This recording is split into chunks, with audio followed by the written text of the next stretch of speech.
ओम नमो भगवते वासुदेवाय. तर आपण श्रीमद भागवत महापुराण पाहत आहोत आणि त्यातील हा आपला तृतीय स्कंद. तृतीय स्कंदातील अध्याय 26व्या अध्यायामध्ये आपण महादादी विविध तत्वांच्या उत्पत्तींचे वर्णन पाहणार आहोत. श्री भगवान म्हणाले, आता मी तुला प्रकृती इत्यादी सर्व तत्वांचे वेगवेगळे लक्षण सांगतो, जे जाणल्याने मनुष्य प्रकृतीच्या गुणांपासून मुक्त होतो. आत्मदर्शन रूप ज्ञानच पुरुषाच्या मोक्षाला कारण आहे आणि तेच त्याच्या अहंकार रूप हृदय ग्रंथींचे छेदन करणारे आहे, असे पंडित म्हणतात. अशा ज्ञानाचे मी तुला यापुढे वर्णन करून सांगतो. हे सर्व विश्व ज्याच्यामुळे व्याप्त होऊन प्रकाशित होते तो आत्मा म्हणजेच पुरुष होय. तो अनादि निर्गुण प्रकृतीच्या पलीकडील अंतःकरणात स्फुरणारा व स्वयंप्रकाश आहे. त्या सर्व व्यापक पुरुषाने लीला विलासपूर्वक आपल्याजवळ आलेल्या अव्यक्त आणि त्रिगुणात्मक वैष्णवी मायेचा स्वेच्छेने स्वीकार केला आहे. लीलापरायण प्रकृती आपल्या सत्वादी गुणांनी त्यांच्यासारख्याच प्रजेची निर्मिती करू लागली. हे पाहून ज्ञान झाकणाऱ्या तिच्या आवरण शक्तीने पुरुष तत्काळ मोहित झाला आणि आपल्या स्वरूपाला विसरला. अशा प्रकारे आपल्यापेक्षा भिन्न प्रकृतीलाच आपले स्वरूप समजल्याने पुरुष प्रकृतीच्या गुणांकडून केल्या जाणाऱ्या कर्माचा आपणच करता आहोत असे मानू लागतो. या कर्तृत्वाभिमानामुळेच अकर्ता, स्वाधीन, साक्षी आणि आनंद स्वरूप पुरुषाला जन्म मृत्यू रूप बंधन आणि पारतंत्र्य येते.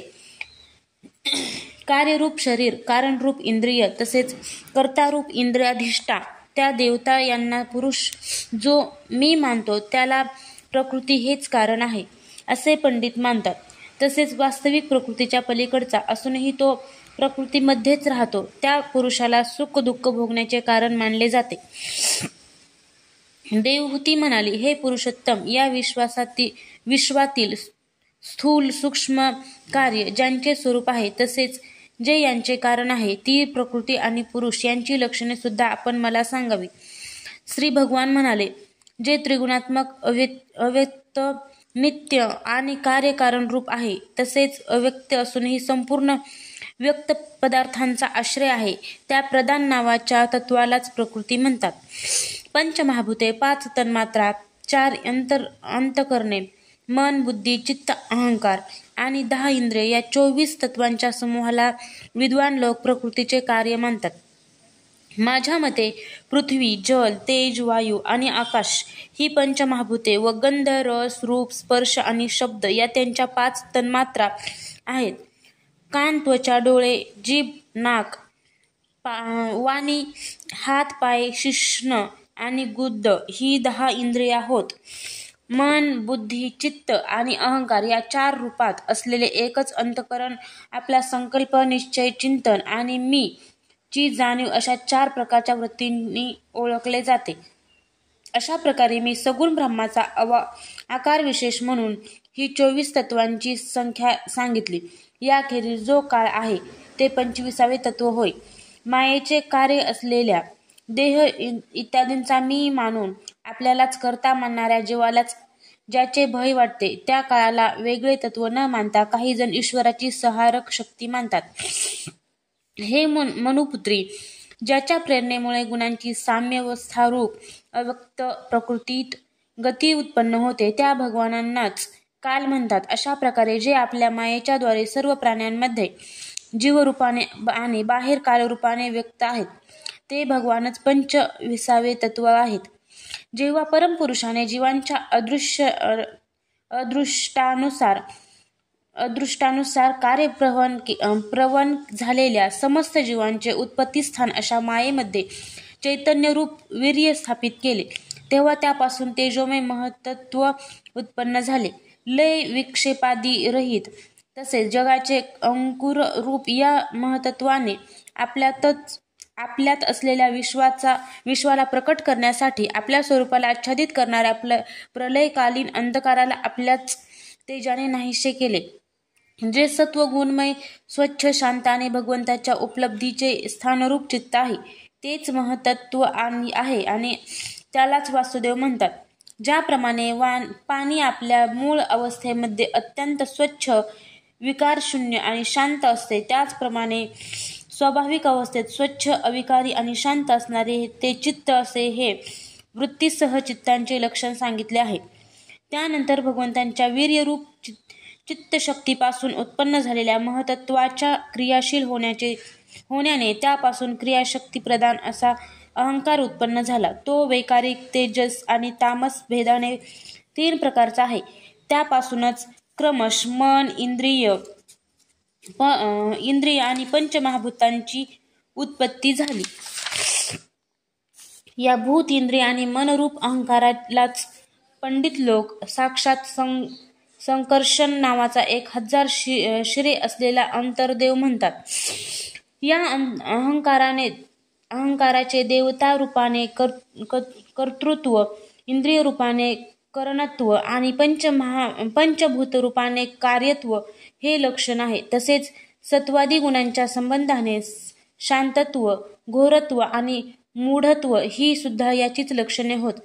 वरील 3 प्रकारच्या अहंकारापैकी वैकारिक अहंकार क्रियाशील झाल्याने त्यापासून मन हे तत्व उत्पन्न झाले. त्याच्या संकल्प विकल्पामुळे कामना उत्पन्न होतात. हे मन तत्वच इंद्रियांचा अधिष्ठाता अनिरुद्ध या नावाने प्रसिद्ध आहे. योगी लोक शरद ऋतूतील नीलकमलाप्रमाणे श्यामवर्णाच्या या अनिरुद्धाची पुन्हा पुन्हा मनाला वश करून आराधना करीत असतात.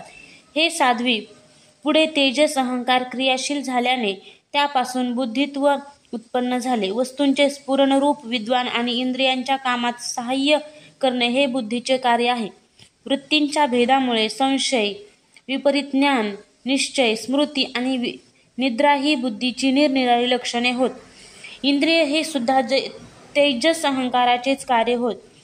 कर्म आणि ज्ञानाच्या विभागाने त्यांचे कर्मेंद्रिय आणि ज्ञानेंद्रिय असे 2 भेद आहेत.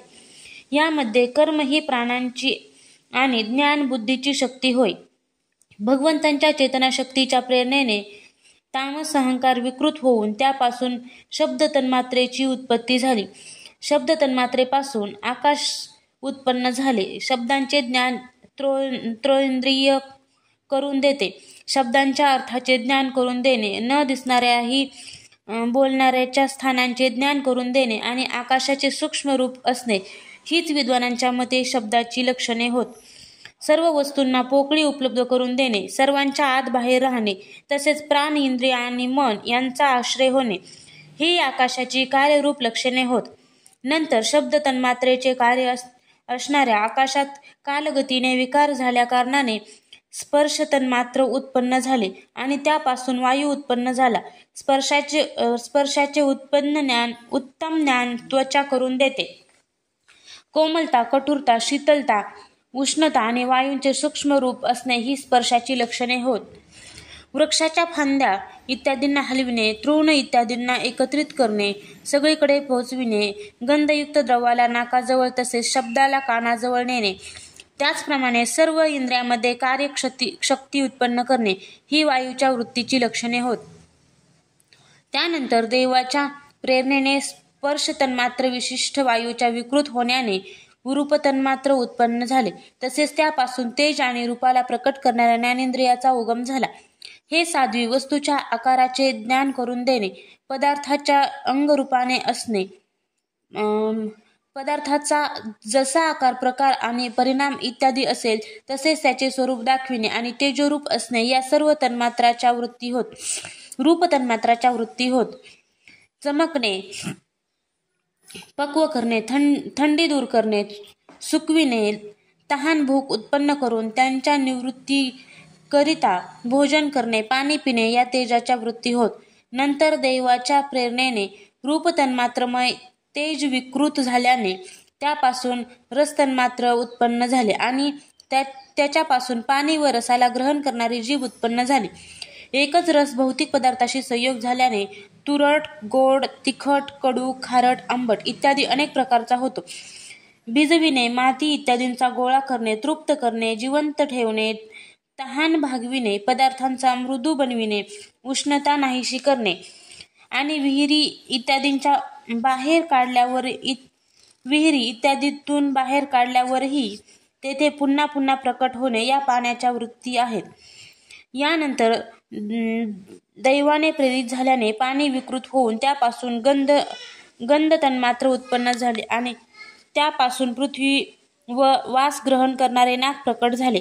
परस्पर मिसळलेल्या पदार्थाच्या कमी अधिकपणामुळे तो वास मिश्रगंध, दुर्गंध, सुगंध, मृदू, तीव्र, आंबट इत्यादी अनेक प्रकारचा होतो.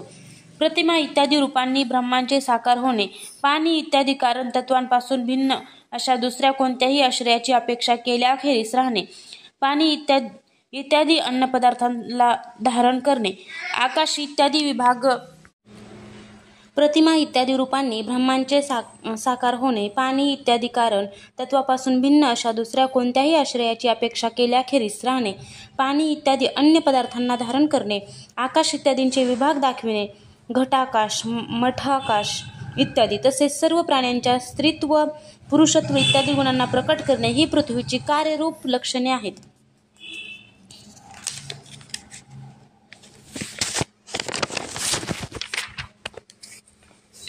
आकाशाचा विशेष गुण शब्द हा ज्याचा विषय आहे ते त्रेंद्रिय कान होय.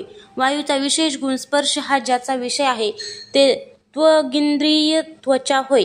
तेजाचा विशेष गुण रूप हा ज्याचा विषय आहे ते नेत्रेंद्रिय डोळा होय. पानाचा विशेष गुण रस हा ज्याचा विषय आहे ते रसेंद्रिय जीभ होय. आणि पृथ्वीचा विशेष गुण गंध ज्याचा विषय आहे त्याला घ्राणेंद्रिय नाक म्हणतात. वायू इत्यादी कार्य तत्वांमध्ये आकाशादी कारण तत्वे राहत असल्यामुळे त्यांचे गुण त्यात दिसतात. म्हणून सर्व महाभूतांचे गुण शब्द, स्पर्श, रूप, रस आणि गंध केवळ पृथ्वीतच आढळतात. जेव्हा महतत्व, अहंकार आणि पंचमहाभूते ही 7 तत्वे एकमेकात मिसळू शकली नाहीत तेव्हा जगाचे अधिकारण श्रीनारायणांनी काल, अदृष्ट आणि सत्वादी गुणांसहित त्यामध्ये प्रवेश केला. नंतर परमात्म्याने प्रवेश केल्याने क्षुब्ध झालेल्या आणि आपापसात मिसळलेल्या त्या तत्वांपासून एक अचैतन अंडे उत्पन्न झाले. त्यापासून या विराट पुरुषाची उत्पत्ती झाली. या अंड्याचे नाव विशेष आहे. त्याच्या अंतर्गत श्रीहरींच्या स्वरूपभूत 14ही भुवनांचा विस्तार आहे. हे सर्व बाजूंनी क्रमश एक दुसऱ्यांपेक्षा 10 पट अधिक अशा पाणी, अग्नी, वायू, आकाश, अहंकार आणि महतत्व या 6 आवरणांनी आच्छादलेले आहे. या सर्वांच्या बाहेर 7वे आवरण प्रकृतीचे आहे. कारणमय पाण्यात असणाऱ्या त्या तेजोमय अंड्यातून उठून त्या विराट पुरुषाने पुन्हा त्यातच प्रवेश केला आणि त्यात अनेक प्रकारची छिद्रे निर्माण केली. सर्वप्रथम त्यात मुख प्रकट झाले. त्यातून वाक इंद्रिय आणि वाणीसह वाणींचा अधिष्ठाता अग्नी प्रविष्ट झाला. नंतर नाकाची छिद्रे प्रकट झाली. प्राणसहित घ्राणेंद्रिय उत्पन्न झाले. घ्राणेंद्रियांनंतर त्याचा अधिष्ठाता वायू प्रविष्ट झाला. त्यानंतर नेत्रगोळ प्रकट झाले. त्यापासून नेत्रेंद्रिय प्रकट झाले आणि तत्पश्चात त्याचा अधिष्ठाता सूर्य तेथे प्रविष्ट झाला. मग कानाची छिद्रे प्रकट झाली. त्यापासून त्याचे इंद्रिय श्रोत्र आणि त्याची अभिमानी दिशा देवता त्यात प्रकट झाली.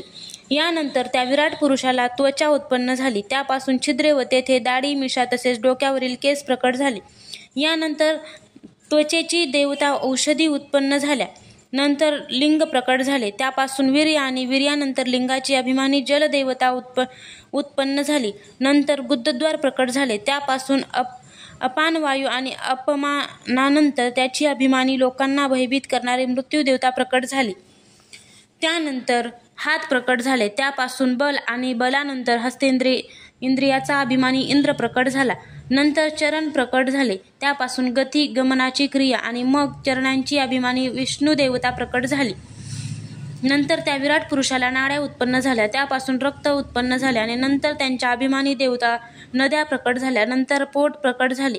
त्यापासून लहान भूक अभिव्यक्त झाली आणि मग उदराची अभिमानी समुद्र देवता उत्पन्न झाली. त्यानंतर हृदय प्रकट झाले. त्यापासून मन उत्पन्न झाले.